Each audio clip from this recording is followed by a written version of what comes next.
Support for this podcast comes from Frito-Lay and the 2023 Snack Bracket Championship. The Frito-Lay Snack-It Challenge is underway, and fans are voting on their favorite snacks to crown champion. We're talking about prime-time matchups between the best 64 snacks in the land. Will Ruffles Ridges reign supreme?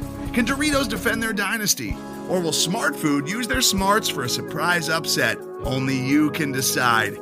Get in on all the action for a chance to win up to $1,000 or a year's worth of snacks.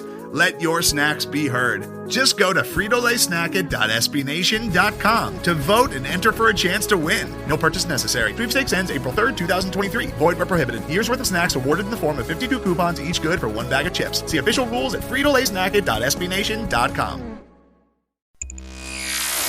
This is the Black Gold Banneret Podcast.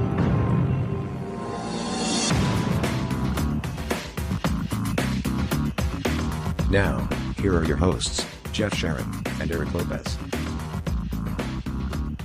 Welcome to the Black and Gold Banneret Podcast. Jeff Sharon, Eric Lopez with you. We got a full house in here as we are now just, if you're listening to this, about a week away from football.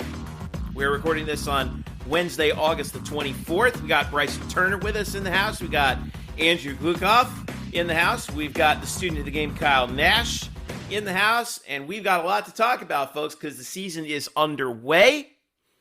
We obviously talking about women's soccer's opener. Well, they opened the season last week with the 3-0 victory over Florida. They drew LSU. We've got later on in the show Scott Calabrese, head coach of UCF men's soccer, joining us to preview his team as they open up play this week with a trip up to number 15 Wake Forest and a totally revamped American. Lots to talk about with Scott. But we begin, and the reason why we have the full house in here is because that UCF football is in full preparation mode now for the start of the season with the announcement that John Rhys Plumlee will be UCF's starting quarterback on Thursday night, September the 1st, when the Knights take on South Carolina State. Plumlee beat out Mikey Keene. And, well, Jason Beatty said he beat out Mikey Keene and Tommy Castellanos. He really beat out Mikey Keene. I think Tommy's, the idea with, since Tommy's the future, they're trying to redshirt him. But the transfer from Ole Miss comes in and wins the job. Took a little bit of time, but we're actually ready to go. So we got the full crew in here to talk about it, and I want to start with our the guy. Well, Kyle and Drew are going to be covering football for us in the press box and have been following things the most closely. So, Drew, I want to start with you. Your reaction to the move and what this means for UCF. Well, I'm not surprised. I really am not. And don't take that as a slight against Mikey Keene. Take it slighted against the situation.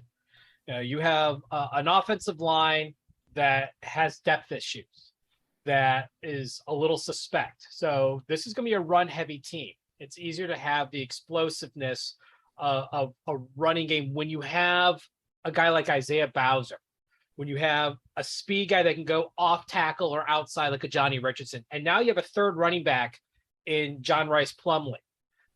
So this is going to be a very run-heavy team, and they're going to use the run to open up the pass, because Plumlee can tuck it and run at any time, like Cam Newton did, like Nick Marshall did. It's historically fits the mold that Gus Malzahn likes. Mikey Keene wasn't a Malzahn guy. He was already on his way in when Malzahn came in. Plumlee, while not recruited as a high schooler, into Auburn, fits the mold of an Auburn quarterback in the Malzahn system. Check that. He was recruited by Gus Malzahn at Auburn. Let me phrase that. He didn't enroll there. He didn't enroll there. Right. Yes, he was recruited. He didn't commit there. That's what I meant to say. But he fits the mold of a Malzahn quarterback. So it doesn't surprise me there. But with the question marks surrounding the offensive line, by having a guy who could tuck the ball and run for his life and run really fast, doing it really helps in the passing game too, because things, as even with a good offensive line, things break down. It just happens, But when you have a guy that has that extra ability that forces a linebacker to stay in the box and leave the defensive backs out on their own, or even have a spy have to dedicate himself to. Now you compromise the defense. They have to adjust. They've got less guys protecting in the defensive backfield. That opens up the pass game. And while his freshman stats on the passing weren't great, he was also a freshman.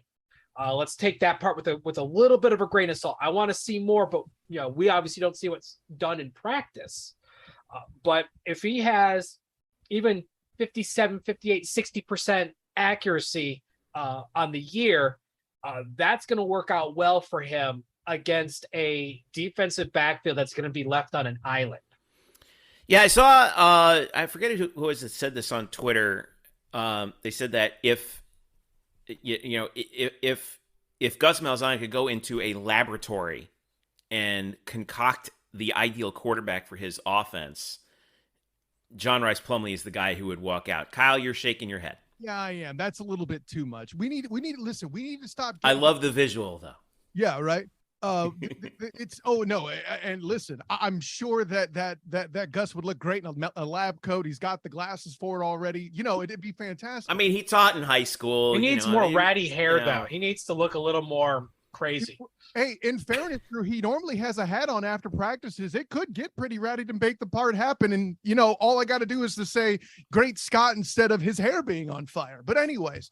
No, man, listen, there's a lot of stuff you said in the later part of your spiel that is spot on. And I'm not arguing with you per se, but the one thing I think that's being made entirely too much of he fits in Gus's system. First of all, if he's really in a lab building a quarterback, he'd come out with a bigger guy. Cam Newton is that guy. Cam Newton's a good name to bring up. Yeah. Cam Newton's that guy. John Rhys isn't a perfect fit, but he is fittable if you're looking for that kind of mold. But keep in mind too, I actually asked Coach Malzahn about his feelings about mobile quarterbacks being kind of an essential element in football, not just in college, but all levels in the NFL as well. Top quarterbacks there of the recent era. No, I'm not counting Tom Brady, who was drafted 20 freaking years ago. Okay. Are all have an element of mobility. I think that's the day in life we live in with football. But what Coach Malzahn said is that assumption isn't perfect. You build your team around the strengths of the quarterback. In this case, the way it works out, I'm with you, though, on this part, Drew. Plumlee was picked for a wider skill set to overcome a offensive line whose depth isn't very great, who has a large running back core that is very talented. And don't forget Jordan McDonald in there as a threat to both block for a Plumlee or carry the ball himself to bash people in. Probably worth mentioning there as well too. But I think the biggest reason why Plumlee was fit wasn't necessarily that he's the better quarterback. I don't think anybody would have been surprised if he had gone with Mikey King. I think this is just a matter of having more options in the playbook while also accounting for the offensive line needing to solve for problems. That's the big one. He opens up the playbook. Go ahead, Drew, real quick. Well, no, I'll let Kyle finish. Oh yeah, sorry. There's way too much being made. Oh, he's the Gus guy. Everybody who says that cheapens Malzahn as a coach. If Mikey Keene separated, he would have catered to an offense that is more throw-centric. He's got the receiver core to do that too. But I think this is more about the offensive line not being able to pass protect quite as well, more than anything else. Let's not get lost in this. He's a Gus guy stuff. Right. And as I said before, Keene's more of a victim of circumstance than anything else. Right. But this actually, you mentioned Jordan McDonald, and I want to hit this real quick. With the rule changes in blocking, the running backs can't cut block anymore. They're going to have to block upright. You actually may see Harvey and McDonald get more playing time at the expense of a smaller guy like Johnny Richardson, because with the offensive line, needing to kind of gel and the depth not really being there, and so they patched it together with transfers, and as you know, that's always very hit or miss.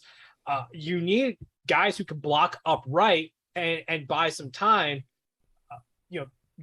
I don't know how Johnny's worked to adjust his style, but the traditional small scat back block doesn't work in college anymore. It's illegal. Great. They'll flag you for it. So I actually glad you mentioned McDonald, because that's also going to change how this offense operates.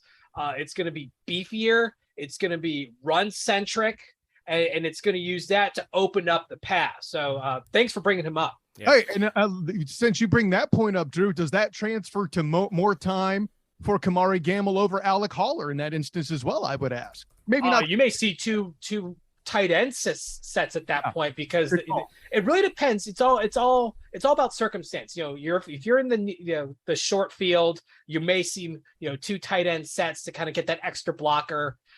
If you're if it's 4th and 1 or you're near the goal line, or there's that possibility you may see just occasionally around, because both guys are a threat to catch the ball too. They can hit and break.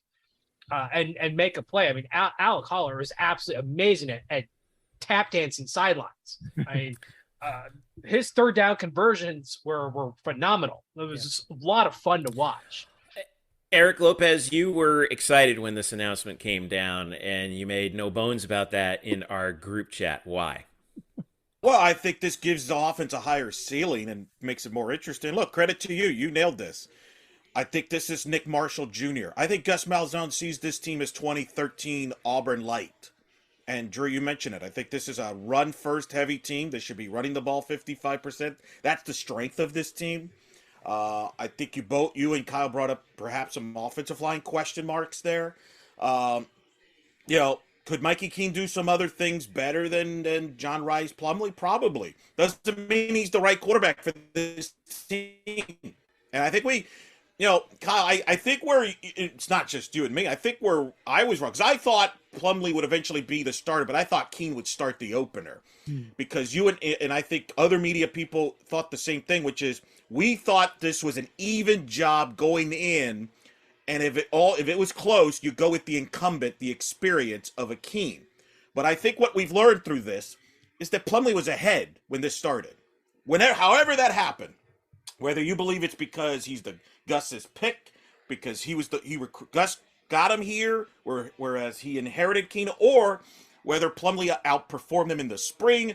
Because even in the press conference, you were there, Kyle, you noticed how Gus kind of talked about, Plumlee, I envision if they were live, he could do this or that. To me, that tells me Plumlee was always ahead, and that Mikey Keene had to outperform Plumlee to win the job, instead of the other way around, which you would think there. So the interesting other thing, and Drew, you brought this up when this was announced, this tells me that Gus doesn't want to play a 2-quarterback system, because I thought early in the season he might start Keene, bring in maybe Plumlee in relief, and go from there. But I think this is Plumlee's job. I know some people are trying to make the Brandon Wimbush comparison. That doesn't fly here. Brandon Wimbush didn't fit a Josh Heupel system like Dylan Gabriel perfectly did. This is Plumlee's job, unless there's an injury, which there is a high probability of that, as we'll get into, or Plumlee just totally struggles and you have no choice. That does to kind of bring me to the next sort of question, which is what becomes of Mikey Keene. Now, we just saw also the news from last week that broke. Timmy McClain, who started last year for USF, came within a few yards of beating UCF in the bounce house last year. And said in high school, when he Seminole High School graduate, said UCF was his dream school. He wanted to go there. Josh Heupel didn't recruit him. Timmy McClain announced he was transferring from USF after Jerry Bohannon was announced as USF starter. And Timmy McClain is now a UCF Knight. He announced he was transferring right away. He will not play this year. He will redshirt this year. But this quarterback room just got a lot deeper. So then the question then spin forward, and I want to go to Drew on this, is what becomes of Mikey Keene? Because, Eric, you made a good point that, if there's one thing that we've learned in the transfer portal era, it's don't throw yourself in quite right away, because you're one hit away from getting the job that you lost. And that's something I think that UCF could use right now, because we know that Tommy Castellanos, they don't want to burn his red shirt right away. He's got some work to do, although reports out of camp are that he's looking really good. McClain is going to be running the scout team, so you can't play him. So, Drew, what becomes of Mikey Keene at this point? My personal thought is he's going to stick around. He'll stick out the season. As he knows from last year, one hit away, everything changes. He lived it. Yeah, if anyone knows the importance of that, it's him. He lived it. Funny thing with that, Drew, Plumlee said exactly the same thing on the mic yesterday. So there you go. Yeah, absolutely. Do I think he'll transfer after the season? Yes, I think he will. The quarterback room's very crowded. And Dylan Risk, who's going to be who's currently committed would be as a freshman. So I mean, it's going to be a very crowded room. John Rhys Plumlee has one more year of eligibility. It went from thin to crowded in just a few months. Look at that. Very.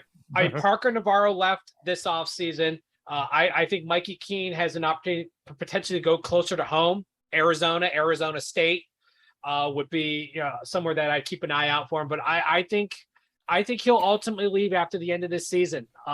I just think with the progression of Castellanos and McLean becoming eligible, I think it's just gonna be too crowded, and he's bound to get eclipsed at some point. Not to say that he's not a good quarterback, but I mean, as I heard the same reports from you about that you heard that Tommy Castellanos looks really good, and that bodes well for the future, but not if you're, fighting him for a playing time. Bryson, go ahead. You had something to say on Plumlee? Yes, I just wanted to elaborate on something that Eric mentioned, because what Plumlee provides this system, because he had Ryan O'Keefe, Isaiah Bowser, Johnny Richardson, that deep running back room already.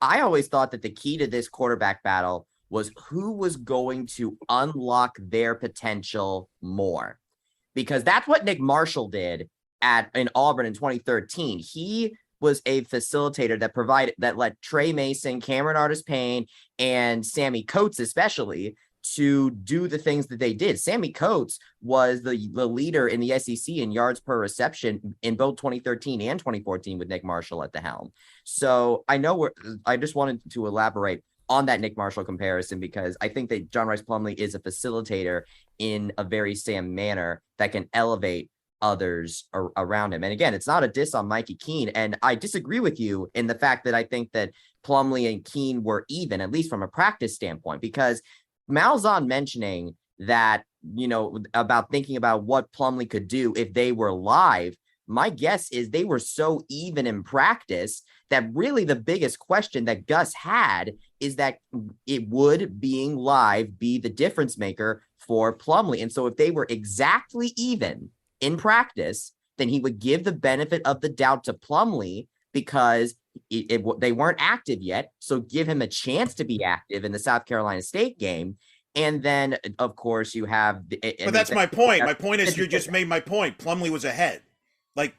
Basically, Plumlee was going to be the guy if they played live in Gus's head. So Mikey Keene had to outperform him in practice, in the scrimmages, when they were not live, because in theory, that should work to his advantage as the better passer.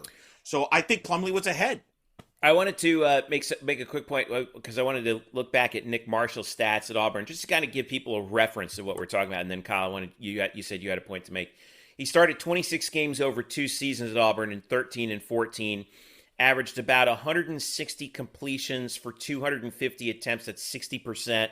Averaged about 2,200 yards per year. Average yards per attempt of 8.5. And on average, 17 touchdowns, 6 picks. Rushing in 2 years, Marshall carried the ball about 160 times for 900 yards a year and another 12 touchdowns a year as well. So that kind of gives you an idea of statistically what Nick Marshall provided Auburn at that time. Now, granted, it's not exactly apples and oranges, Kyle, right? But sure. But I think that's the part that I think some fans are kind of like having a hard time wrapping their heads around, because we've been so used to what Mackenzie Milton and Dylan Gabriel did, particularly Dylan in that air raid offense, right? I mean, that was, but this is a different style of offense, but that doesn't necessarily mean it's worse. Not at all. Not at all. Yeah, no, it's a great point, Jeff. And I mean, the way you could even look at it for those that are recent UCF fan historians, right? If GOL, George O'Leary's offense, and the recent offense of the Frost/Heupel era were made to be a hybrid, you could very well get that this year with Malzahn's crew, assuming that they're not a mash unit again. By the way, it was Malzahn that said Keene was more limited by live practice missing than Plumlee because no one had the opportunity to see if Keene got any better with his legs to speak of too. I think that should be mentioned as well. Fair and then point. Also as far as two quarterback systems, Malzahn outright killed that. You remember, Eric, we were talking about it from the press conference that he had no intention of doing that. And when I even hinted at the possibility of a change-up option for Mikey Keene, I got shut down pretty quick. You could get a good laugh out of that moment on the Black Gold. I want to go ahead. In fact, I want to go ahead and play it real quick. Let's go play it right now. You had mentioned you were trying to avoid doing a two-quarterback system and such, but is there a chance that Mikey will come in and do that kind of change of pace aspect to the offense? Right now, we're going this first game with John Rhys, our quarterback, and we'll see how the season goes. But like I said, we're ready to see what he can do. And listen, he was super polite about it. I'm not hurt by it. I enjoy watching it too, but he definitely shut that down on the tape. And Eric and I talked about that. The question had to be asked, and hey, Gus took a liberty to move along with it. But by the same token, with all of that, I don't want people to assume Keene is going to transfer. I'm with Drew. If you're going to bet on a guy to transfer, it probably will be him. However, Plumlee, if things don't go as well this season, may opt to stick to baseball. McLean is now an insurance policy for that. Castellanos, if he still looks like a deer in the headlights a year later, he's going to compete with all of that, and McLean will be on the table, as will still be Mikey Keene in that instance. There's no certainty there. McLean is in here simply for two reasons: an insurance policy, because there's a chance one of the two guys could bounce, and over and above all of that, it's great marketeering for one, air quotes, stealing the recruit from USF, and also getting a local guy from Seminole High School, which all of you gentlemen are aware is certainly a big part of his recruiting. Absolutely. Big. I think that's the main reason here. Yeah. Not to mention, I think, and this calls to mind a point that Eric and Drew, you both have made. Timmy McLean as a scout teamer, okay, and this is the part that I really like about it, is, what does UCF always have trouble with, guys, on defense? And dual threat quarterbacks. Mobile dual threat quarterbacks. Well, guess what? We got a mobile dual threat quarterback coming back in Malik Cunningham in week number 2, Louisville. We know about the problems that he caused the defense last year. Timmy McLean is going to have a lot of fun playing the part of Malik Cunningham for the scout team, and I do think that will make the defense better as well. I don't want to, I'm not saying that Timmy McLean's job is just to be a scout team quarterback. It's not. He's going to compete for the job next year, but in the meantime, that's why I think he's a valuable acquisition. No, I think that's a fair point. He could help this team right now in that way. Right. And I think that's huge from that standpoint. Now, here's some good news for Mikey Keene. And Kyle, I'll back your point up on this. In the American Conference era, UCF's only had one starting quarterback for a full season 3 times. Really 2 times, because let's throw away 2020. It was a short season. 2013, Blake Bortles Fiesta Bowl year. Mackenzie Milton, 2017, Peach Bowl year. Every other year, you've had multiple quarterbacks start in a single season for various reasons. Benchings, injuries, you name it. Right, because 18 Wimbush was replaced. You're right. I was going to ask about. You mean 19. 18, remember, McKenzie obviously did. And of course, we all finally remember in 2014 the illustrious Pete DeNovo era, but carry on. And as much of a Plumlee guy as I like, and you can say he fits the system, the one thing I do question, and Kyle, you've been there, so I'm curious your thoughts on this. Can he hold up for a season? We don't know that. If he can hold up at quarterback, we talk about all the advantages, right? About, he can run, he's a great leader. You know what that also means? It means he's going to get hit a lot. Yeah. And you've been there. You tell me what his physical body. I know that's something you question too. Can he hold up for a season? So if you're Mikey Keene, you're one snap away from playing and your stock going up. very easily, and history says you're going to get that chance if history repeats itself here. Yeah, no, that's a great question. And I'll put it this way, Eric, legs both serve to work for and against trying to keep him on the field. For it in that if Drew and I are correct in our depth issues for the offensive line, especially at the guard spots, those legs will keep him from taking a big hit in the backfield on a sack. In the field of play, though, where we saw one Mackenzie Milton get, a very horrible injury there too. I think the best example, I'll go to the NFL for this. My mind is still blown that Kyler Murray hasn't missed more time than he has. And it's on the strength of knowing how to understand, what time to move which direction and how to simply avoid contact. I'm hoping that they worked on that here in practice and camp. But considering that Plumlee hasn't played the position in 2 years and all of that, that's an awful lot to ask for. I like that they have tune-up games to start with. As far as South Carolina State, Louisville game's going to worry me a bit just because, they're a team that's based on speed in general. It would be unfortunate if out on an island he takes that hit, just like you said, Eric. But I think that's more to his intelligence at that point, to his physical traits. But yeah, having a smaller frame certainly works against you there 100%. Well, we got 1 week to figure it all out before the Thursday night opener against South Carolina State, and then probably another week to figure it out to see what live action looks like for John Rhys Plumlee and possibly Mikey Keene. And if things go well and UCF's up big in the fourth quarter, maybe we get to see Tommy Castellanos come in for a little mop up. Well, he can play up to 4 games and still keep the red shirt. Well, and I think that's the big positive, and you've seen the coaches starting to pump him up a lot. I really do believe this. In Gus's mind, in a perfect world, John Rhys Plumlee is the guy the whole year, plays well, leads him to success, to the conference championship, to New Year's Six, and hand the keys over to Thomas Castellanos. That's, even with 1 year remaining in Plumlee's eligibility? I think there's questions to Kyle's point and Drew's point and everybody's point. Is we don't know what Plumlee's future is beyond this year. Does he decide to go baseball? Does he decide to, who knows?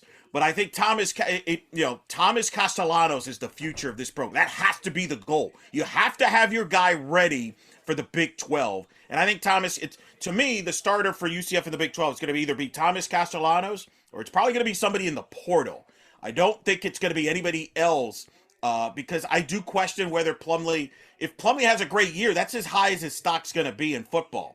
So then he's probably does he decide to move into baseball? There's people that think he's a better prospect in baseball. Timmy McClain, I just don't believe will cut it. I'm sorry. I just don't think he's a Big 12 quarterback. So I think this is Castellanos. He has more tools, more upside.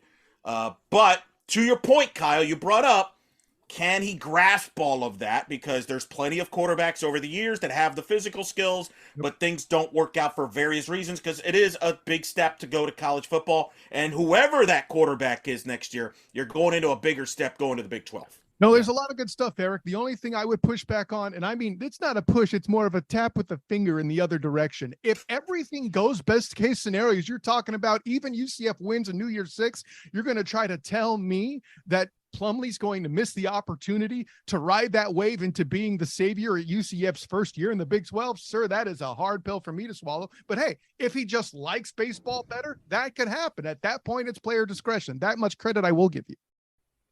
Yeah, I mean, that's fair. I mean, that's fair. Yeah, that's fair. But again, I don't want to get into Plumlee's head because his case is unique because he has options. I just want to get to Thursday night. That's what I wanted. You can't get to Thursday night. I just want to get to Thursday night. And all that'll work itself out. But Eric, I think you brought up the most important point, which is what have we been saying going back to the offseason when Plumlee came here in the spring? Now Gus has more options. Correct. And that's what Gus wants to have. So, and you know what? Options are never a bad thing, even at quarterback. Oh, look, it's a gutsy move. I really admire the move. Bold strategy, Cotton. Well, Let's see if it plays off for him. Well, no, in all seriousness, because the safe move would have been to start Keene. The safe play would have been, hey, let's just go with Keene. But he's taking it's a bold move because there is more unknown with Plumlee. I really admired the decision, I think, with Gus saying, you know what, we're going to go for it. this is the, in my opinion, whether people can agree or not, some may, I know won't agree, some will. This is the guy that I believe can give us the highest ceiling, that can maybe get us to an undefeated season. That can maybe, I really admire him for going for it instead of like, you know what, I'll hedge my bet, let's go this. He's going for the one quarter. He doesn't want two quarterbacks. He doesn't. He wants one. All right. Well, from the beginning of one era to the end of another, we actually got word this morning, we're recording this again, Wednesday, August 24th. Shaquem Griffin wrote in an article on the Players Tribune, announced his retirement from playing football. So the final word on Shaquem in the NFL, 3 seasons with the Seattle Seahawks. He latched on with the Dolphins for a brief period of time, but didn't quite. What, Eric, you're the Dolphin fan. We didn't see him in action in 2021. Is that right? Correct. He didn't. I don't think he made it out of preseason, actually. So he retires from the NFL with having played in 46 career games, 1 sack for his career. That happened actually. It's a pretty big sack for the Seahawks, if I can remember. 25 total tackles. But what made it even, or he had 1 postseason sack in 2019 as well. But the fact is, and I think we all agree on this, Shaquem Griffin's impact on the game of football extends far beyond anything he accomplished on the football field. By the way, pro or college. And this is a guy who was the American Athletic Conference's Defensive Player of the Year, was certainly the leader of the 2017 defense as well, that defeated Gus Malzahn and Auburn in the Peach Bowl. Now that the book on his playing career appears to be done, and Eric, I want to start with you on this. Where does he rank? Where is his place in the pantheon? I think he's the greatest UCF defensive football player ever. I think he's the Mount Rushmore of UCF football, on and off the field, as you mentioned. People identify with him. Nobody will ever forget his performance in the Peach Bowl. Drew, I believe you were there in person. Maybe one of the greatest UCF individual performances. Without him, they don't win that game. He will be inducted into the UCF Hall of Fame as early as 2024, probably with his brother, Shaquille. I'm sure they would like to induct him tomorrow if they could. Well, eligibility reasons, you got to wait 7, although they can always make up rules on the fly. But he's always going to be the ambassador of this university in a lot of ways, him and McKenzie. And they're always going to be remembered for that era. The NFL stuff doesn't matter. The NFL is a whole different thing. I mean, just to even get a cup of coffee in the NFL is an accomplishment. His legacy is here at UCF. He will get a roaring standing ovation every time he comes back. And I think the impact on and off the field, as you mentioned, Jeff, will last forever. And he's a legend at UCF. And to me, he's the best defensive player ever. I think he's a top 10 UCF player ever, athlete ever. To me, it's him, Milt, KZ, Blake Bortles, Culpepper, Kevin Smith. I think that's your, in some order, however order you want to do it, that's your greatest UCF football players of all time. Kyle? You mentioned the whole point about the NFL and getting a cup of coffee is an accomplishment. Hey, how about in your first preseason game, you lead your team in tackles and you're the guy on the team with one hand? How about that for an example? And by the way, this sack you mentioned, Jeff, in the playoffs was a sack of one Aaron Charles Rodgers, where he met his twin brother Shaquille at the quarterback to make that sack happen. Listen, maybe he doesn't have any big NFL accolades, but as careers go and as cool things to do happen, that's certainly a fun one all the way around to have observed. I think Eric's completely right. There should be a Mount Rushmore. I could make an argument that down the line, he has the potential to even surpass KC's legacy, depending on what he does as an alum with the school. Yeah. I wanted to read an excerpt that I saw, that I read here from his Players Tribune article. He said, after the Seahawks let him go, I went down to the practice squad, worked my way back to the active roster, went back and forth between the two for a while. Then after the 2020 season, my brother signed with the Jaguars, and I joined the Dolphins down in Miami. Being from St. Pete, I was happy to be back in Florida, but Miami, everything felt different. I was still the same player, energetic, happy, always working, but something was missing. And looking back on it now, I think what I was missing was my brother. I wonder. The Dolphins cut me before 2021. I worked out for the Cardinals, Titans, and Jets, and I got calls from Buffalo, Dallas, and Atlanta. But after that Jets workout, I realized something. All this traveling around, working out for teams, trying to catch on somewhere, trying to hang on, it wasn't what I wanted. Football had already given me so much, and the only thing that I still really wanted from the game was to play with my brother again. So I told my agent, Buddy Baker, thank you for grinding and bringing me these opportunities, but unless it's Jacksonville, I'm good. I know a lot of people might not understand that approach. There are so many guys out there working hard, just hoping for an opportunity, any opportunity, and here I am limiting them. Believe me, I get it, but you have to understand something about me. Football was always plan B.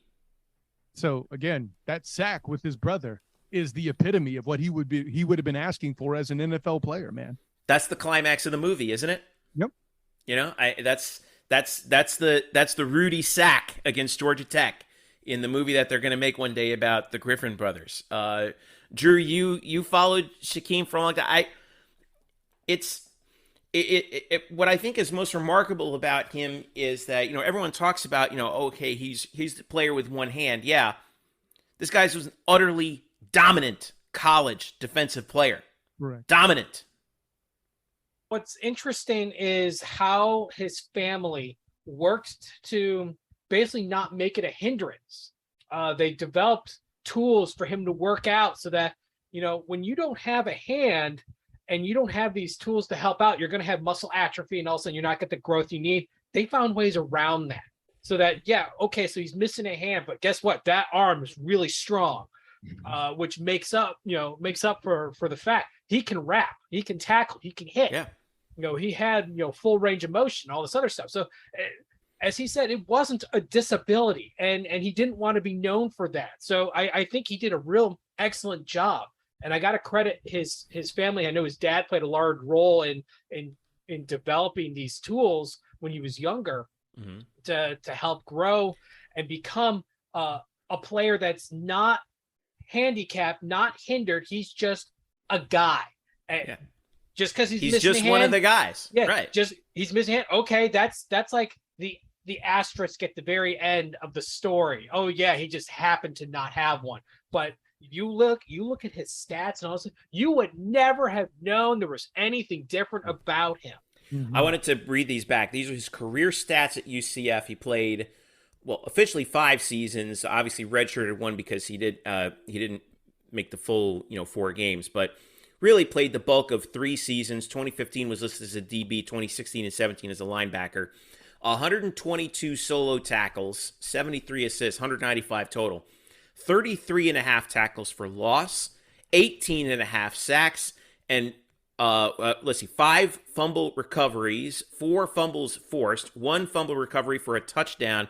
And what I think is probably, when you really think about it in context, a remarkable statistic, 3 interceptions.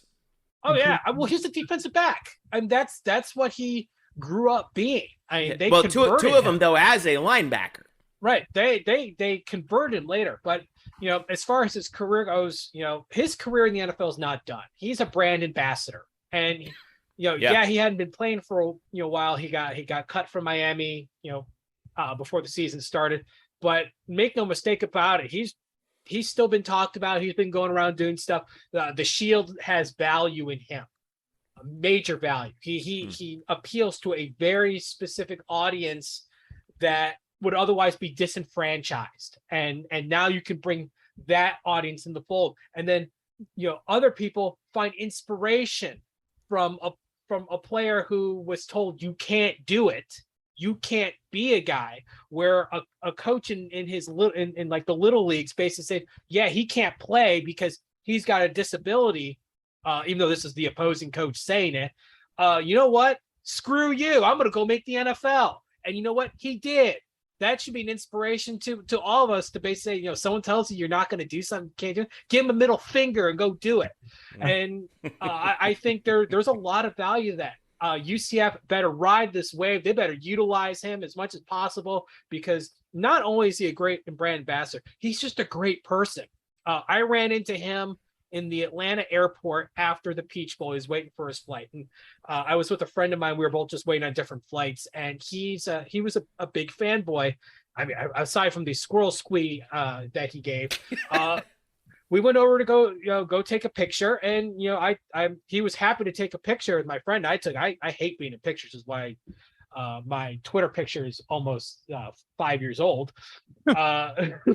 So I never took one, but he did. And you know what? He was happy. You could see, when he smiles, it's genuine. I mean, he's just a genuinely happy person.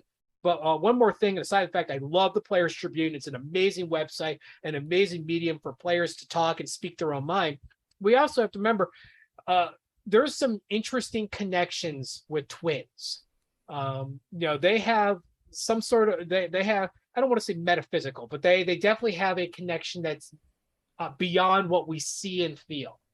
And the fact that he gravitates, wants to just be with his brother, that makes perfect sense. I'm not a twin. Obviously, I'm not a twin. I killed the good one. I just assumed Kyle was your twin. You were really stunned by this. He was never this handsome. I do want to say though that, I mean, this is not something that I feel is like something to be sad about. This is something to be celebrated, and the fact that I look forward to seeing him, back at UCF. Hopefully, we will see him on the field and celebrate his accomplishments at some point during the season. You should see him more as well. Yeah. When he was in football purgatory, you want to talk about didn't see him. Yeah, you want to talk about a brand ambassador? What a great brand ambassador for UCF too. Like, this is the place where we don't care, what other people say about you. We are going to give you a shot. So congrats to Shaquem and a job well done. All right, we got to take a quick break. When we come back, we're going to preview men's soccer. Scott Calabrese joins us to talk about his team and the revamped American Athletic Conference with 4 new teams coming in men's soccer as they prepare for their transition to the Sun Belt and all that comes with it. Stick around. We'll be right back. This is the Black and Gold Banneret Podcast. Today's episode is brought to you by Cars.com. With over 2 million vehicles and 50,000 more added every day, Cars.com will match you with the perfect car for you, your budget, your life, your style. And if you're ready to say goodbye to your current car, Cars.com will get you an instant offer to cash it in. Just start by entering your license plate and get matched with a local dealer who will write you the check. So whether you're looking to buy or sell, just go to Cars.com. It's magical. Welcome back to the Black and Gold Banneret Podcast. Jeff Sharon, Eric Lopez, Bryson Turner with you here on our latest episode, the last of our spring previews. We've talked to Tiffany Roberts-Haydak, we've talked to Todd Dagenais, and rounding out our triple preview is the guy whose team is going to be starting this week against Wake Forest in a revamped American this year. And is about to go through another transition. A lot of stuff happening with UCF men's soccer, and their head coach, Scott Calabrese, joins us here to talk about his team. Hey, Coach Calabrese, how are you? Hey, doing well, Jeff. Thanks for having me on. Happy to have you on board. Thanks again. And this is, I went back and I almost forgot about this, but I tweeted it out earlier today. We're recording this on Tuesday, August 23rd. For you, women's soccer and volleyball, this is the first season that you've had coming off of a normal off season since 2019, which is 3 years ago now. So have you ever put into perspective for us kind of what this has all been and how this season, getting ready for this season, has felt like getting back to the, well, sort of, if insofar as you can, getting back to the old normal pace of preparing for a season now? No, I have thought about it, and it does feel different, and it feels much better to have gone through this process that we've gone through, to be able to have gone on the road in the spring and recruit and to see people, potential players live and to interact with them personally to have contact, and then to recruit them, and then to bring them here, and to then have this very just a better, more detailed way to form relationships with those recruits. And then now here we are, we have them here in the summer, and then leading into the fall. It's been really, really it's back to normal, but it just feels really good to be able to do it. So I'm really excited that we've had this progression in this way, that we're back to this. It makes such a difference. Yeah, it's been it seems pretty wild to think that it's been that long. And now this year you come into the American, and this is another pretty interesting number that we were able to pull up. In your time here at UCF as the head coach, your Knights have never finished lower than second in the conference standings, in the conference table, and have never failed to reach the American Athletic Conference championship match. An astounding record of success, to this point. But I get the feeling that you feel like, there's still some things you have that you want to accomplish. What are some of the things that you now tell this team going forward so that they're not resting on their laurels here? Yeah, I think, it's always been our intention to do better than we did before, right? And that, in that setting of the bar for ourselves, last season when we finished second, that was disappointment for our group, even though there were a lot of changes in that group, right? That was a very different fall for us with different personnel and some real challenges, but finishing second, that was not what was acceptable to the team or to the staff. And then, we really got back on to our best soccer going into the final, and gave ourselves a great chance to advance and get into the NCAA tournament. But I think obviously there's this wins and losses outcome standard, but I think what we're really trying to do is achieve a standard that isn't measurable in those wins and losses, but will be hopefully reflected in those wins and losses, and just how we run our program and the way in which we work every day and our players work every day. And that's really the focus that we have, because we know that that's going to be at the root of our success and is going to lead to these outcomes that we have our eyes on. Coach, we've obviously talked over the years. I know one of the things that's been pushed and talked about in men's soccer. I mean, there's so many things going on in men's soccer as a sport that I can't wait to ask you about. But one of them we discussed in the past is possibly going to a 2-semester sport. The 21st century model. I know that's been pushed back. Having gone through what you've gone through in 2021, where you basically, that was like a practice run. Has anything changed your mind on how you feel about it, and where do you think that stands now moving forward, do you think, in the future? Yeah, no, that is a great question. And I think I'm 100% convinced that playing one game a week on the weekend and having the right build up to that game leads to an incredible match day where we're ready to perform, we're ready to do our best.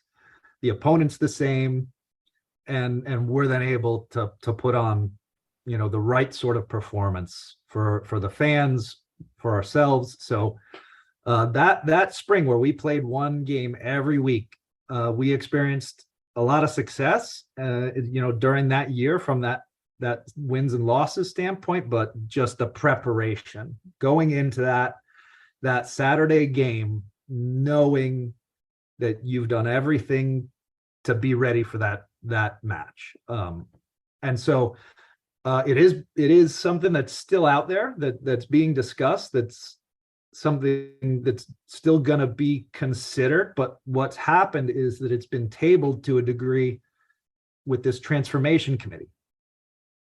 And so with so many potential unknowns in Division I soccer and Division I athletics, period, the powers that be have said, hey, pump the brakes, why don't we figure out what the entire landscape is going to look like across the board before we make this jump to this 21st century model, 2-semester model. So it's still a possibility. My hope is that after this transformation committee, gives its recommendations and things are adopted, that we'll then have a platform to say, yep, okay, all this is now been decided.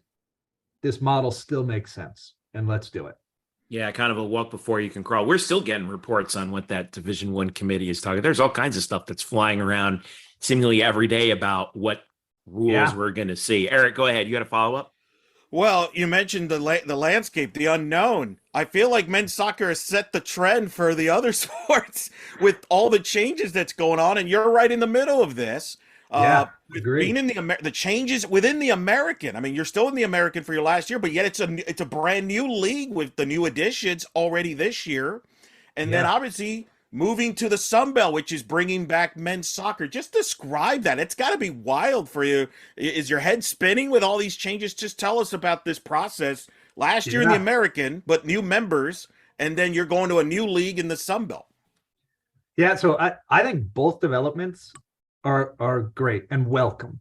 By if we start with the American, to add the teams that we're adding to the American, it means two things. And I think this is really important. The American got better with FIU coming in, who had a big year, right? It's FIU, UAB, FAU, and Charlotte, right? So Charlotte's a powerhouse in college soccer, usually in that top 30 teams, always knocking on the door of an NCAA tournament appearance. FIU has had a couple good years, last year being a really good one. So you add some quality teams. And then the other side of that is we don't have to play this home and home, which is what we've done for the past couple of years, that COVID year and then last year. And that was not something that we intended to do beyond that COVID year. The reason it happened was because of the COVID year, but then, it hung around in the fall and we didn't enjoy it. So we're really happy to go in that direction. And then obviously when this season's over, then we're moving to the Sun Belt. And the Sun Belt is just such an exciting conference with the Power 5 teams that are in the Sun Belt. So it's us and West Virginia are going to represent the Big 12, and then you have the 2 SEC teams in Kentucky and South Carolina. And then now you can add Marshall in there. They won the national championship during that COVID spring. JMU, also a team that ends up in the NCAA tournament pretty much on a yearly basis. Georgia State was in the NCAA tournament last year. So there's so many good teams in that conference, and it's going to elevate kind of our experience and our competition. So I think it's a great move. Yeah, I feel, Coach, like it's kind of the way the American worked out this year is a real stepping stone to what the Sun Belt is going to look like in 2023. Because, like you mentioned, the American goes from 6 to 10. Everyone plays each other once. Unfortunately, surprise, surprise, they're giving you 5 road matches out of the 9. And 2 of them are at FIU, and obviously you're familiar with FIU, and the other one at Tulsa. At least you get SMU at home, as well as FAU. But we went back and looked at the RPIs. Like there's 8 of the top 10 were in the RPI top 100. But what it also did was it shrank your non-conference schedule a little bit. So you start with Wake, obviously another NCAA tournament team from last year, but then you play 2 Big West teams and 2 A-Sun teams. Now, is that by design, given the fact that, you have 10, 11 newcomers on your roster? You kind of want to, it feels like, they're going to get some really good exposure to an NCAA caliber team in Wake. And then you can kind of, in that opener, and then you work the kinks out before you hit conference play. Is that kind of how you see it playing out? Yeah, I think so. on one level, scheduling was really difficult this year because we lost what would have been non-con games, all of a sudden became conference games. Yeah. And that happened late. So we had to make some decisions based on what was available. But I think the way it's worked out is you take a look at that Wake Forest game, which is, Wake is top 20 every year, top 10 half of the years, right? So you're immediately going in and you're saying, okay, what's the bar in college soccer for all of these new players who are coming into college soccer and it's like it's their first time, or if you say from a team perspective, as a team we have to be this cohesive at this level this quickly. So I think it's a really, really good test. It's going to be a great atmosphere too, because Wake Forest opening night, you're probably looking at 6,000 to 7,000 people in the stadium for yeah, it's a great atmosphere that first game at Wake.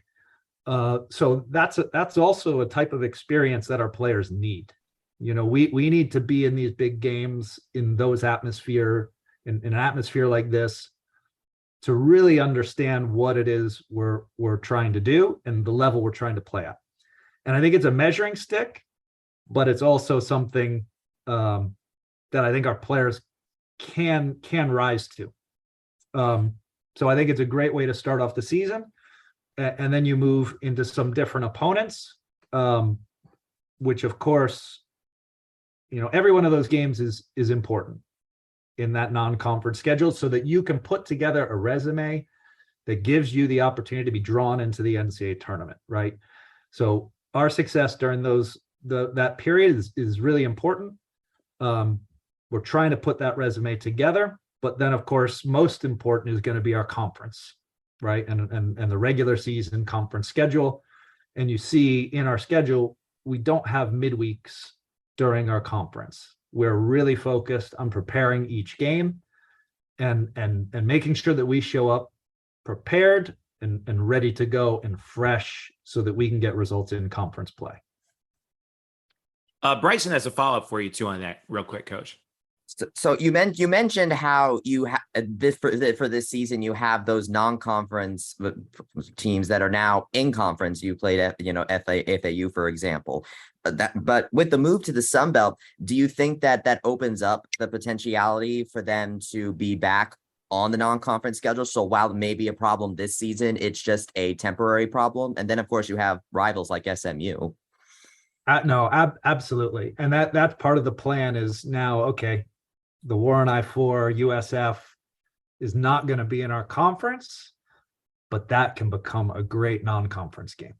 FIU falls in the same category. A top team, they're just down the road, a rival for us.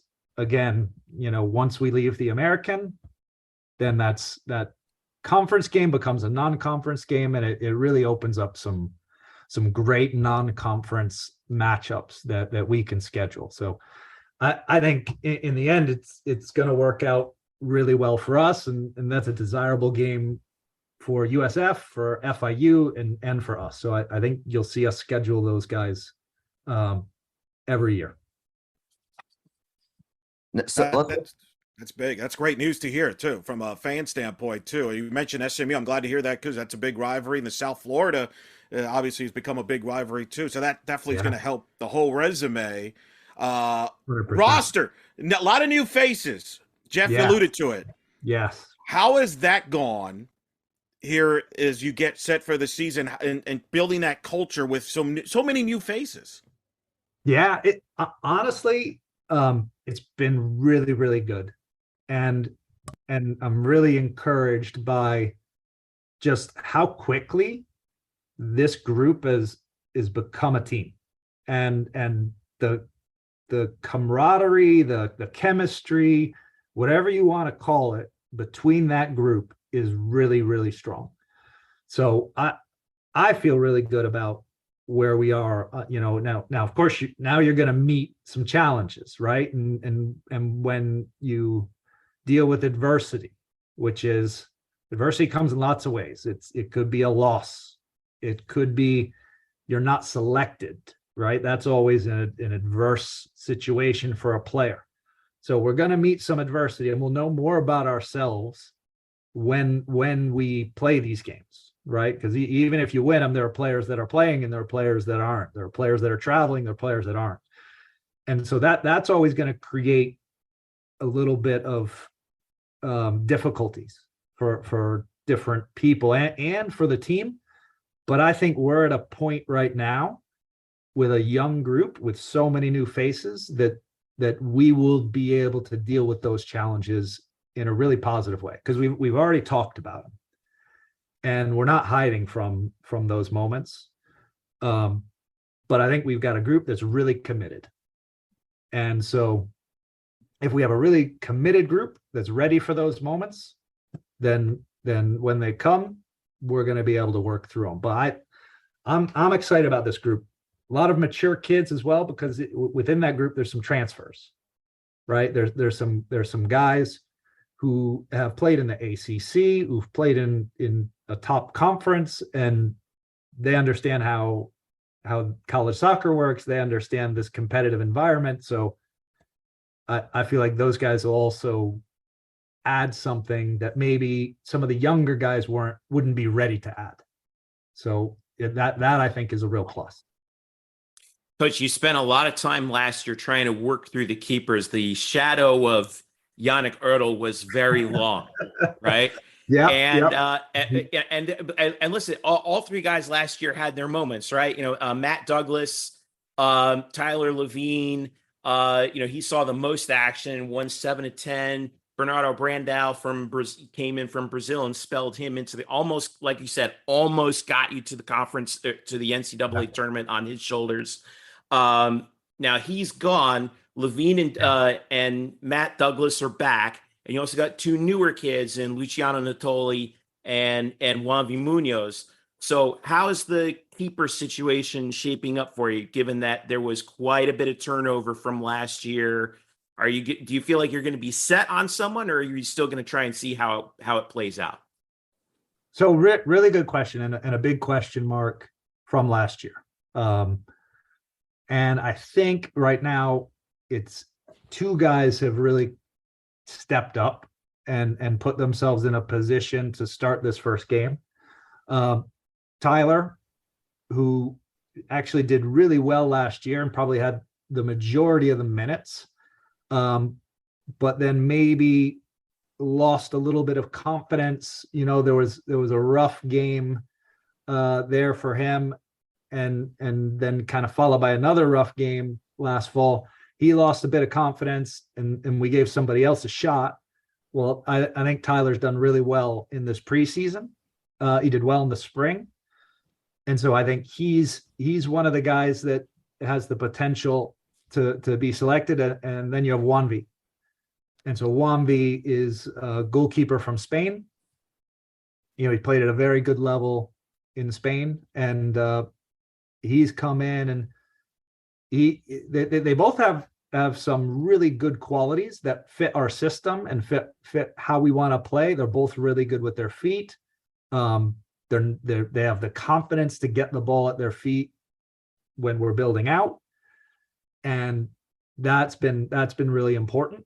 And they both, it's kind of every day it might be a little bit different. One day Juanvi might be a little bit ahead and he'll have a great day, and Tyler's really close, but let's say Juanvi won the day, and maybe the next day Tyler steps it up a little bit, and Juanvi's a little bit behind him. But what I think that's doing is that's forcing them both to be their best, right? And is hopefully going to lead to them pushing each other, and then eventually we're going to have to make a choice, and that choice we're going to have to make one for Thursday. But I think we've got two guys right now who are getting better and are pushing each other, and we're gonna have to come up with a choice by Thursday. But we've got two guys, and then the other two, Matt and Luciano, are both great as well. Luciano's a young kid, whereas Juanvi's a little bit older. Luciano is young, but has tremendous potential, and Matt's been with us for for a long time, really solid goalkeeper, even better human being and leader within our team. So that group, I feel, is as strong a group as we've had. And so I'm looking for really big things from that group. Coach, while you can only have one goalkeeper on the pitch at a time, you can have plenty of goal scorers. And last season, you had 4 of your forwards make an all-conference team of some kind. You had Luca Dorado on the first team. You had 2 on the all-rookie team. How important is it to have that kind of, proficient depth when it comes to goal scoring? Yeah, for us, we're a bit more focused on the attack, right? Where we want to possess the ball, we want to progress the ball, we want to play in the opponent's half, we want to create chances, we want to score goals, and goals change games. And so, for us, if you have more than one source of goals, then it's very difficult for a team to prepare for everything, right? If Gino can score goals and Luca Dorado can score goals and Baum can score goals and Kevin can score goals, and we're getting goals out of the midfield from either an AJ or a Mao, then you can't put too much emphasis on defending any one particular player, because as you do, you're going to expose yourself as our opponent would expose themselves to an attack from another area. So, for us, it's important that we're able to get goals from different sources, to get them in different ways. As teams try to stop us from doing the things that we like to do, we need to be able to score goals in a way that, if they take that away, then it opens up this opportunity. And so it's a big focus on us, and it's part of our identity as a team. It's that we're not trying to sit back and just soak up a bunch of pressure and eke out games 1-0. We're trying to go and win the game. One of those goal scorers, of course, is Gino Vivi. I saw that he made a Twitter post that said one last ride, one last season. So if this is to be his last season, how important is it to make the most out of this last season with him and Luca Dorado paired together? Because those two combined for almost just less than half your goals last year. Yeah. I mean, I think, they're, I don't want them to put too much pressure on themselves for goals, right? Because when you do that, you can distract yourself from the whole game that's going on around you and all these little decisions you have to make. So I think they're capable of scoring goals. They're capable of creating chances and finding each other because they understand each other. When the organic process that happens when you play with other players is that you understand the little details about what they like. Like when they make this run, I understand that this is the ball they want, and that they don't want the ball to their left foot. They want the ball to their right foot. And that's where those two, they'll find each other and create chances for each other, and they understand each other. And, I obviously, there's this evolution that happens when those guys come in. They came in a couple of years ago. They were the younger guys, right? And there were guys like Louis Perez and Yoni and, some Cal and Johnny, right? Those guys were more the guys that were leading the way. And those guys have graduated and moved on and have great, pro careers, some of them. And now Luca Dorado and Gino and some of these other guys that came in a couple of years ago were younger. Guess what? Now you guys are the leaders, and the young guys are going to look to you. So I think it's a great evolution for them. It's the natural evolution of being a high-level player or a top player in a college program, is that you kind of start out in one role and then you end up as the guy that everyone's looking towards. So, and the hope is, of course, what you alluded to, if this is the last year, because Gino could come back. He's got one more year because of COVID. But if it is the last year, then you're going to go through that evolution again. You're going to become a rookie. And then you're going to go into an environment and you're going to have to learn and get better. And hopefully someday, you end up as an established pro. But I'm excited for those guys, and I think they're ready for it.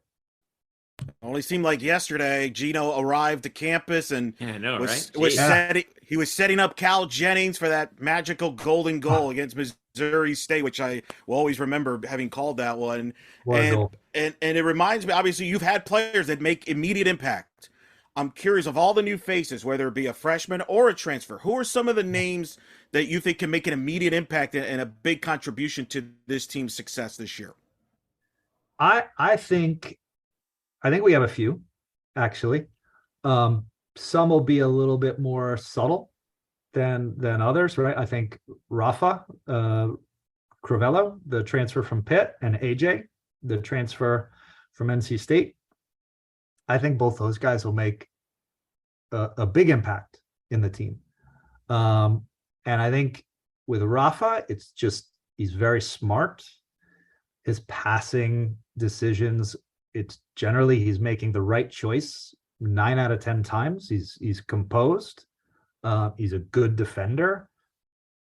And he might not stick out in the same way maybe another player who I'll talk about later would stick out, but he's going to make a big impact. And AJ's the same. Every day AJ plays within our team, I notice how much he's taking in with our system and how to play, and he's just already become a very effective central midfield player for us. And so he's really exciting. Some of the passes that he is able to see, the positions he's taking up in our midfield, it's starting to click for him. I think he's going to be very good. And then you got 2 attacking players who are young. And Kevin Andrews and he was here last year. I think he's poised to have a really good year as either a right or left winger. And then Emmanuel Baum, who has done really, really well. And he's a right to dream player from Ghana, explosive. I think he's the one that's probably going to catch your eye. Those 2 will catch your eye because of just the athleticism, the work rate. They're willing to get in behind and run in behind, and they can make things happen. Those guys will catch your eye as exciting and guys that are really going to help us. And then some of the other ones will be a little bit more subtle. Well, let me ask you this, Coach, real quick about the back line defensively. How is that looking? Because I know that was something that you wished it was more consistent last year. How's it looking this year? I feel like we have made some progress with that group, and Rafa is part of that group as a left center back. He's come in. He and Andreas are kind of fighting it out for that left center back position. Rafa's put himself in a really good spot as we're going into Wake. I would say Zane Bubb, who is a transfer from Virginia Tech. He's done a really good job and put himself in a position where he could potentially be our starter at the right center back position. The young man Maël Hayes from France. The French players tend to be really good playing out of the back, and Maël has that ability to just build the ball even under pressure, to find the right passes so that we keep possession and keep the ball moving up the field. Maël has that. And then I'm interested to see, though he's carrying a little bit of an injury right now, and I don't know if he'll be available for Wake, Timothy Sinclair, who he actually played this summer in the CONCACAF U20s and did a great job, but that probably contributed a little bit to some nagging injuries coming into our preseason. But as a right back, he's a really interesting player. So we definitely targeted that back line for improvement and really trying to get the right group in there.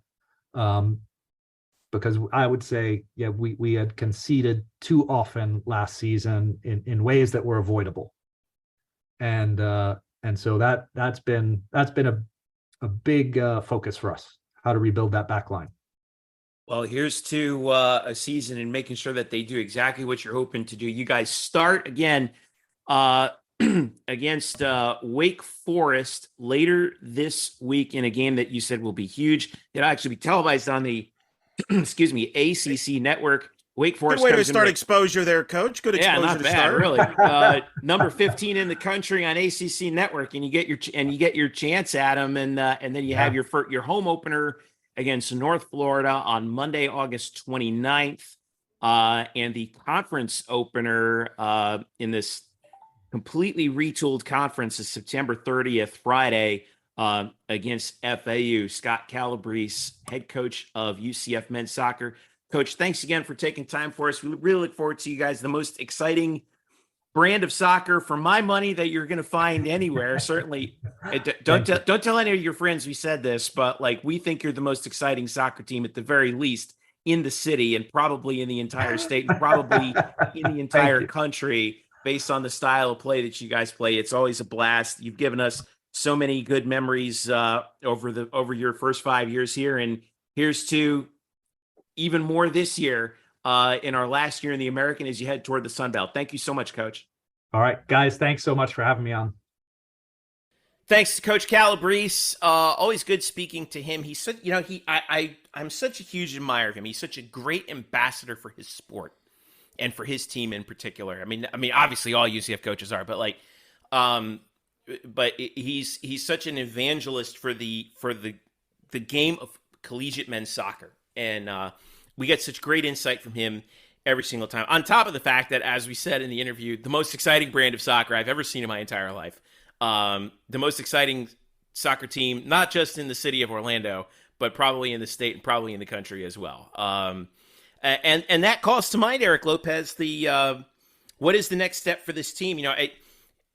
It's funny, you heard in the interview, like the shadow of Yannick Ertl is still very long with this team, but I think you could also argue, and I regret I didn't ask him this really, the shadow of Cal Jennings is also very long, isn't it? It is, but I think he feels, offensively it was not their issue at the end. Luca Dorado really stepped into a different level last year. I think the issue, the big question, and I even asked him at the end there, is about the backline. We focus so much on the goalkeeping, but the backline's got to be much more secure. They weren't as consistent, I think, as he would have liked last year. And they're going to, and I think there's a lot of intrigue to see how these pieces fit. We're going to get some answers early against Wake Forest, but in a lot of ways for men's soccer, that's kind of where we're at. There's a lot of intrigue in the American this year with all the new members. There's intrigue about the future going, all that. So, this team there's a lot of intrigue in general with questions. Along those lines, Eric, we just had it, it just dropped the, American Athletic Conference of course it drops 5 minutes after we're done with the interview. The American Athletic Conference preseason coaches poll is out, as are the preseason awards. Tulsa picked to win it all. They're listed as a unanimous selection, but remember the coaches are not allowed to vote for their own team. But 9 of the 10 coaches voted for Tulsa. Tulsa's coach obviously voted for FIU, who got the only other preseason number 1 nod. But Tulsa number 1, UCF picked number 2. Charlotte and FIU, who competed for Conference USA last year, tied for 3rd. SMU 5th. South Florida 6th. Memphis 7th. FAU, another new entrant, 8th. Temple 9th. UAB, another new entrant, 10th. Alex Meinhard of Tulsa named the Offensive Player of the Year. Mariano Fazio, also of Tulsa, the Defensive Player of the Year. Tulsa swept the individual awards. Alex Lopez, their goalkeeper, named Preseason Goalkeeper of the Year. 3 nights on the preseason all-conference team. Luca Dorado, Anderson Rosa, Gino Vivi. Thoughts on that preseason ranking? I thought there's a really good possibility we could see FIU picked as a favorite. But Tulsa was so good last year. They were top 10. They're a College Cup contender. They were close to They could win the whole thing. Yeah, absolutely. So I think this is a strong year for the American there. FIU's really good. I thought FIU might actually be the second pick. Shows respect, though, for UCF that they get the second pick instead. But I think this is a league this year. They hope they could be a 3-bid league, 4-bid, I think they could go for 4. Well, remember, it's a 48-team field. 48-team field. So that's true. But remember, these are teams from Conference USA. One of the better.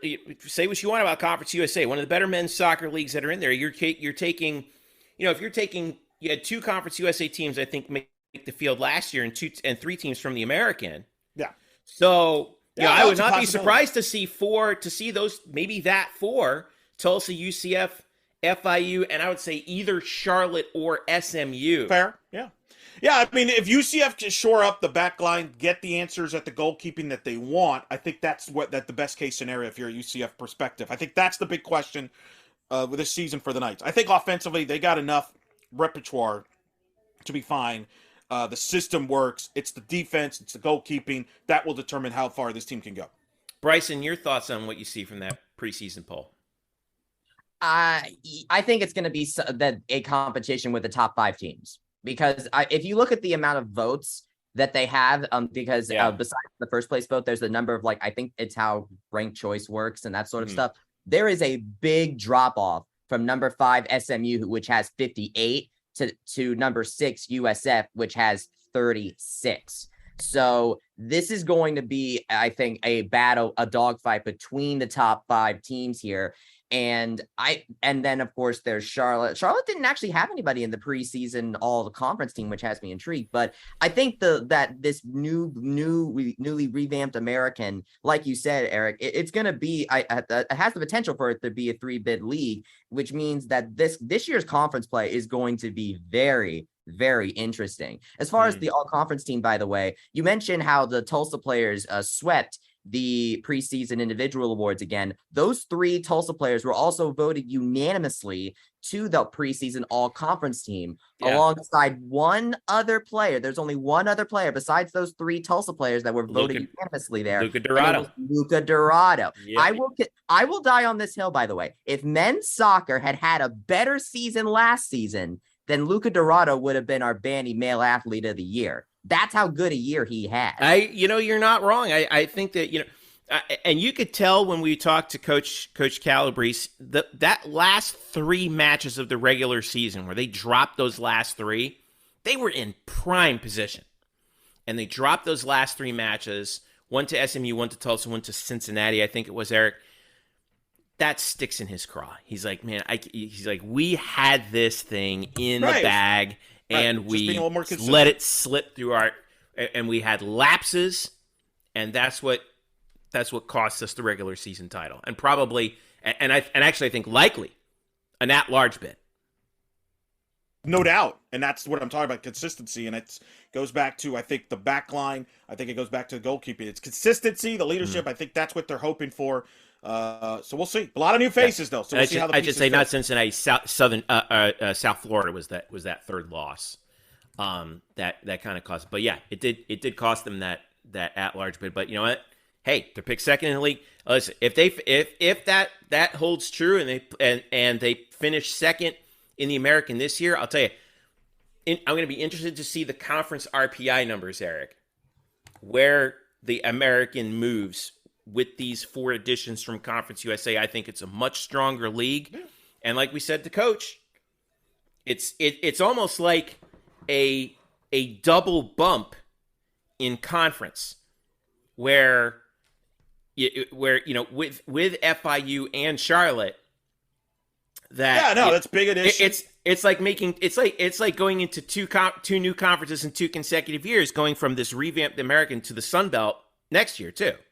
No doubt. Look, the ACC is the standard in men's soccer.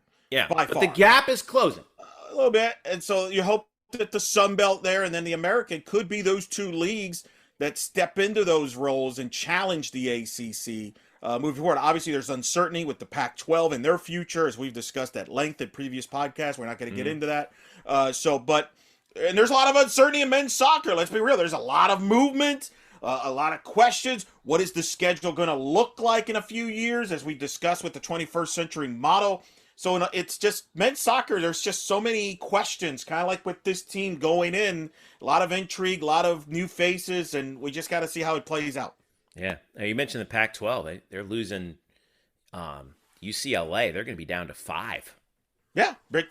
What's going to happen? And by the way, they already have one affiliate member in San Diego State. Yep. So foreshadowing perhaps their future for other sports. Well then, I know. All right. Well, thanks again to Coach Calabrese. UCF_M Soccer. We're going to have that preview up before their opener against Wake Forest. Bryson and I are putting the finishing touches on everything you need to know about the 2022 UCF men's soccer team. We're going to have that up soon enough, so make sure you check that out with a full preview of their schedule, look at the breakdown of the roster, and all the things to look for the Knights in 2022 as they embark on this campaign in a completely retooled American Athletic Conference prior to joining the Sun Belt in 2023. All right, when we get back, we still have more to talk about here. Kyle Nash is going to come back and join us again. We're going to talk a little bit more about men's basketball. Non-conference schedule's up. We'll break that down.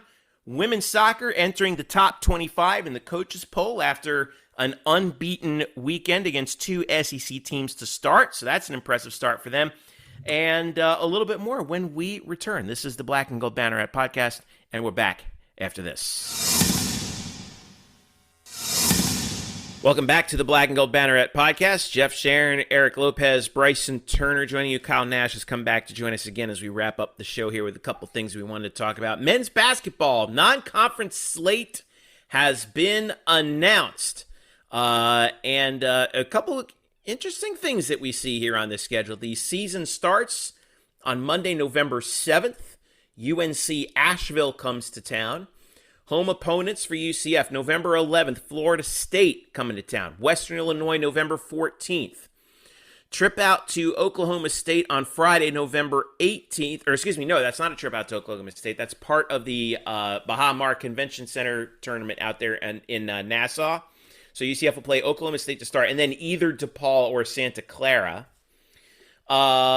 Other home opponents, November 23rd, Evansville. November 27th, Miami. December 4th, Samford. December 11th, Tarleton State. At Ole Miss, December 14th.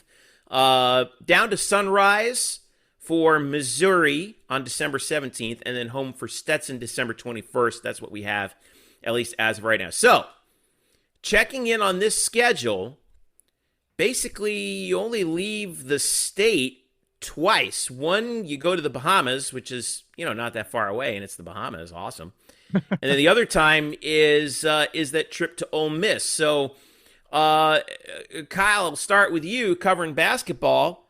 This is a rather favorable schedule, I think, for a group that is not returning a lot of guys from last year. Although some key guys back and forth, but I kind of like how this shakes out because, you're playing, obviously, a Big 12 team. First time in UCF history, if I'm not mistaken, also that both Miami and Florida State are coming to UCF in the same season. Yeah, by the way, a lot of weekend games as well, so the fanhood has very little excuse to skip out on it. And I like the whole concept of not leaving the state. If you're in the state that you're in right now, where you're filling a lot of stuff with transfers and rebuilding and all that sort of stuff, I like a lot of what I see here. I'll put it very Syracuse of Johnny Dawkins to pull that off. The legend about Syracuse is they never leave the state of New York until the new year. But anyway, I mean, yeah, hey, there's nothing wrong with that in some cases too. Now, granted, if you're looking for that, barn burner game, that was a big deal like Michigan. You may not have that so much on here, but I really think you're going to have a lot of fun with that Miami game. It'll be very interesting seeing Darren Green come back to town to see if he shoots the lights out upon his old squad coming in there with the Seminoles. But, Darius Johnson, we know he's going to be a big deal. It'll be very interesting to see him cut his teeth with this squad early in November there, and we'll see what they can build. Eric, what do you think? I actually disagree with you, Kyle. I actually think the Florida State game's bigger than Michigan from this standpoint. It's Florida State, a great program, Leonard Hamilton. It's an in-state thing. You know how it's UCF, Florida State. You just get them on the field, people get all fired up. And the Darren Green storyline coming back, that's fascinating to me. Now, what's interesting about that's going to be on a Friday night, November 11th, the night before UCF football's at Tulane. I'll be curious what the crowds will be like, because, New Orleans, I don't know if people, this just in, is a very favorable destination for people to like to go visit and maybe catch a football game. So I have a feeling a few Knight fans might be making the trip to New Orleans and may not stick around for the Florida State game. We'll see. Miami was a team that was in the Elite Eight last year. Jim Larinaga has done a great job. So I think the fan base is excited to play teams like Florida State and Miami to some extent in a lot of ways. So I think the combination that Jeff alluded to, I think it's a heck of a combination to put them both at home schedule there. Plus you have a storyline December 21st. Donnie Jones will be back in Addition Financial Arena as the head coach of the Stetson Hatters, the former UCF head coach. There's a little storyline there. So there's some interesting, fascinating storylines here. I think it's smart to schedule the way Johnny did, because you have a young team. So you don't want to like overschedule and get beat up. I think you try to do a manageable schedule. You try to build some chemistry that maybe you could argue wasn't there last year, and try to grow. And this is a way to do it. Missouri at the Orange Bowl Classic, that'll be good. Oklahoma State's good. It's a good kind of prelude little to Big next 12 season. preview there. Yeah, playing in the tournament in the Bahamas. So the Evansville game is a return game. Remember last year UCF played at Evansville. Yeah. Which sets up a busy Thanksgiving week. That is the Wednesday before Thanksgiving. They host Evansville. The same night volleyball is hosting Tulane. Good luck. Good luck to all the management people in the facilities that all got to figure all that out. Officially, the Evansville game is listed as TBA for start time. So yeah, they're going to be at 7. Hey. They're going to be at 7. Unless they want to play at 9, like some people thought was a good idea last season for a game. Well, that's wouldn't rule it out. No. ESPN makes that decision. That's not a UCF decision. In fairness, that is not a school decision. But real quick on the Thanksgiving schedule. So you have Evansville on the 23rd, Thanksgiving on the 24th, UCF USF football at some point on Friday or Saturday, and then UCF Miami basketball on that Sunday. Plus, by the way, Eric, UCF volleyball Wednesday, November 23rd against Tulane the day before Thanksgiving. Yeah. And they play Houston at home the day after Thanksgiving. That match could determine the American Athletic Conference Championship.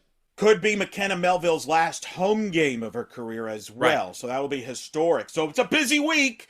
And I know Kyle's not happy about that Miami date because I looked at your schedule, because I thought of you, Kyle, because I care about you. You're a friend. We've long known each other. I care about your interests. So the first thing I did when I saw the basketball schedule is like, let me look at the Jaguar home schedule and see how this affects Kyle. Yeah, right. The Jags are home that day against the Ravens. Hey, I'll see that and raise you this pun. The management department here at the Nash household has already made it where I can't make any of this. I'm going to be fucking family. So yet another reason I have to hold over somebody's head of why on earth are we traveling now? But it is what it is. Yeah, no, I look at it this way. It'll be a good opportunity for our good friend Bryson to get his teeth cut here during. Hey, I'll be at those games too, by the way. Let's not forget. I'll fill in for you, Kyle. I'll take one for the team. I'll help you out and cover the Miami game. Yeah, Bryson. I actually have a bit of a counterpoint to this, because I know we were talking about how it's a favorable schedule. There's only one true road game in this entire thing, which from a perspective of, getting fans and seats to see this new team is great. But I don't know if this is going to end up biting this team in the butt later, because playing on the road is something that a team does need to kind of get used to, I guess, in a way, because last year the Knights were 4-8 on the road. They weren't a very good road team. And so they're going to have to play on the road in conference play, and they're really not going to get a chance to play in a hostile environment at all, except for that Ole Miss game. So I just am wondering if this is a little bit of a monkey's, I think it's a monkey's paw type thing, where sure, you will have that benefit of the home schedule with the fans and all that, but you won't really have the road experience with this new group of players that are coming together that I feel like you need to have later on in the season for conference play, because you have to have those home and away games for those. Nobody wins road games in college basketball except the elite teams. I think Bryson brings up a valid point, and I think if Coach Dawkins were here, he would be like, "Look, I had to make a choice, and if my choice is going to be with a whole bunch of new guys, I want to. If it's easier for me to sort of build that chemistry in the preseason, as they like to call it, by playing a bunch of home games, then I'm okay with that." Yeah, that's where I I'm think at, that he'll too. live with that. That's where I'm at too, Jeff. Like for me, I'll go my cousin Vinny on this with Bryson. Listen, that's a very lucid, intelligent, well thought out objection. Overruled. I think you're forgetting how far back a step this group's taken with that roster, how much they've lost. The fact that you have a sophomore that's basically going to be the foundation of this squad. If this team were closer to what they were last year, I'd be 100% in agreement with you. But I think they've taken too far a step back for that to be the biggest concern with, thinking of road play and preparing for that. I think we're at a far more fundamental level right now, getting Darius Johnson and company in sync, and it's going to leak into the season. I don't think this is something they'll necessarily be able to handle over a summer. So with that in mind, that's why I'm cool with it. Now, next year, if they have the same sort of schedule, Bryson, I'm 100% with you. Well, I got you. I got news for you. I think we're going to see more of this because Jeff brought up a great point. Good comparison. Jim Boeheim. Mm-hmm. You're going to the Big 12, man. They're gonna be pretty, man. They're pretty. They know how to play some basketball over there. I think this is your formula moving forward in non-conference. Build some confidence, get some wins, because the Big 12 is gonna be brutal, rough. And I actually, man, y'all thought it was gonna be rough for men's basketball in the Big 12 is gonna be absolutely a grinder. Oh my God. I think she's going to take a page similar to what Jim Boeheim. Now, Boeheim goes a little too far with, scheduling the Binghamtons of the world. But I think Boeheim, Jeff, you obviously went there, so you can speak to this. Part of the reason is Jim Boeheim in his back of his mind's like, I know I'm going to get my schedule strength and quality wins by either at the time playing in the Big East or currently in the ACC. Right. I don't have to play strong enough. Let me get some wins. Let me get my guys used to playing that zone defense. Exactly. Build that chemistry. And I think that's what Johnny's thinking, not just this year with the young roster, but looking ahead when you're going to play in the Big 12. Johnny doesn't have to schedule up anymore in non-conference. Not saying that he won't. I'm not saying he won't because he's going to play Miami and FSU. But I'm telling you, the Big 12 is no joke. And when you talk about this, like also, whenever they would play somebody who was a top 25 team, in the non-conference, guess where it would be? Madison Square Garden. Neutral court, which is a big thing in basketball as well. Neutral courts. That's why the road thing doesn't bother me, because a lot of teams don't play road games in non-conference anymore. They play neutrals, and like I said, with officiating the way it is in college basketball, the home teams win like 90% of the time. Your goal is to steal road games. And by the way, it's ridiculous. Last year's road team, by the way, played a bunch of road games before the conference. Didn't help them one bit. So one final point too, I'd add, one can't help but wonder how much Johnny's feeling the heat on his seat at the position, as much as people are complaining about. Who knows how much of a factor that really is or isn't, but I think it's worth mentioning. I don't know if it's that as much as I need to get some confident wins and build on that. And again, moving forward, I don't think people really understand what we're getting ourselves into in the Big 12. We're going into an octagon next year. Like it's you can go that's a good analogy, actually. Seriously, you could go they could go 6-12 next year in the Big 12. That's a success. This is the strongest conference in college basketball. With all due respect to the Big Ten, it's the strongest conference in college basketball. It could be argued right now. Yeah, it is. Number one RPI. There's no weak teams there at all. It's only getting better with Houston and Cincinnati joining the fray. I mean, those programs are great at basketball. Obviously, BYU has you never know what you're going to get from BYU year in and year out. But they've been they're not a joke. They've been good in the past, right? I mean, this, and then there's us. Yeah, pretty much. That's Johnny. So I think this is a smart strategy for Johnny, because you got to get some wins. And then in college basketball, if you can build up a good win-loss record in the non-conference, and when you're in the Big 12, go 7-10, win 7-8 conference games, that's going to get you to the NCAA tournament. That won't work in the American, but it will in the Big 12.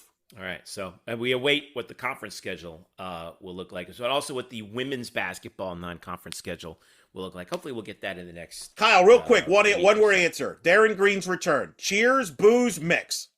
Mix. Okay. Yeah. Real quick, women's soccer. We got to talk about this real quick. Last week Obviously, they started off the athletic season with that big 3-0 victory over the Florida Gators, which resulted in one of the greatest photographs maybe in Black and Gold Banneret history after Kristen Scott's goal, courtesy of Noah Goldberg. Wow. Awesome job on that. And then UCF goes up to Baton Rouge and pulls out a 1-1 draw with LSU. Now, the Knights had a 1-0 lead in the first half. They conceded a goal seconds after starting the second half, but had a couple of opportunities there. Just couldn't get anything to finish up. But I will take, guys, and particularly Bryce, I want to go with you. I will take this 1-1 result on the road against an SEC team that's supposed to be pretty good.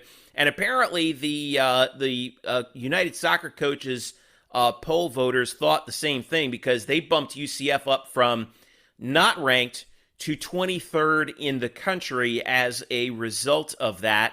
SMU, by the way, in the American is at 15, and if I'm not mistaken, that's the highest AAC team. Yeah, they're their highest ranked team in the American in the United Soccer Coaches poll. But yeah, I mean, good way to start out the start of the season, Bryson.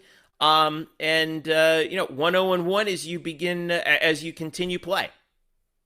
What a difference a year makes. I was curious about how the statistics of this match compared to last season's matchup with LSU, which UCF lost 2-0. And I found it really intriguing. So LSU ended up at last season, got 16 shots off, 10 of them were on goal. Caroline Delisle was absolutely peppered at the net. And the fact that she only let 2 passes is amazing. This time around, LSU got 14 shots off with 7 on goal. So there's a little bit of improvement on the defense. Now this is just a testament to how good LSU is, that they were still able to get that many shots off. UCF side, though, 10 shots, 2 of them were on goal last year. This time, 10 shots again, but this time 5 of them were on goal. So I think that a really huge thing that we saw this time around is that this shows that UCF's goal scoring and scoring chances have improved. And it's not perfect. It was a 1-1 draw, and LSU managed to kind of catch them off guard at the very beginning of the second half. But like we said, that's why Caroline Delisle is still as much as we talk about these new additions, which are important, Caroline Delisle is still a fundamental aspect of why this team is where it is. And she managed to actually get on the Sports Center top 10 at the number 4 spot. That's right. With a save that she had where if I had to describe it, she basically had to leap to block a ball over her right side of the goal. So absolutely well done on Delisle's part. And I think this really shows how this team has improved from last year, and hopefully we might see a little more draws, because there's that new rule change now where where soccer games will end after 90 minutes, even if it's a tie. Yeah, especially in the non-conference. Yeah, we talked about it in the preview, right? Scoring chances. You're absolutely right, Bryson. And that back, and of course the back in front of Caroline Delisle. Aside from that one lapse that they had, which kind of cost them the 3 points. So far in this first 2 games, they've been solid. Now, next up for UCF women's soccer, they face Utah Valley at Utah Valley on Thursday, August the 25th. So if you're hearing this, make sure you keep an eye on that one. It's going to be on ESPN Plus. Don't laugh. Utah Valley picked second in the WAC this year in the preseason. Last year finished with an RPI of 75. They are the WAC runners-up from last year. So this is going to be a good road test for them, possibly a little NCAA preview against the NCAA caliber team, possibly. I actually think this week's even more. I think we'll learn more about this team this week than we did last week, because it's easy to get up for LSU, it's easy to get up for Florida and all that. You mentioned Utah Valley, second in the WAC. Florida Gulf Coast, who then they got to come back and host Florida Gulf Coast, a team that's on Sunday at 1 p.m. at home. They're a perennial ASUN tournament championship contender. They have got a great forward, one of the best forwards in the country, in Louis Lillibach, they're going to have to deal with. How does this team respond? Because what cost them the NCAA bid last year dropping some games that, quite frankly, on paper they shouldn't have, or they didn't take the team, as serious, whatever, however you want to frame it. And I'm curious, the focus on this team's like, hey, let's not, because remember, you're dealing with 18 to 22-year-olds. You can tell them all you want about, hey, how good Utah Valley is, but do the players buy it? Mm-hmm. That's what I want to see in this match, and then the Florida Gulf Coast match, to see if they take this, do what they need to do, and take care of business. It's an experienced team. So that's what I want to see from this week. Now, I have a little quick NFL note for you, Kyle and Jeff, because, Jeff, you're a big NFL refs guy. Mm-hmm. You know the ins and outs of NFL officiating in the sport, as you do, Kyle. I want to give you this nut, because I'm filling in on women's soccer. Florida Gulf Coast has a midfielder that transferred from Drake by the name of Libby Helverson. Helverson. Why am I bringing that up? Her father is Scott Helverson, who is an NFL. Oh, look at Kyle. He's smiling. He knows it. He's an NFL ref currently. Yep. I want your opinion. Good ref? Bad? You guys, you're the two ref aficionados. I'll start with this, and if I may, I've never heard of him before in my life, which means he's good. That's a great point, Jeff. That's a great point.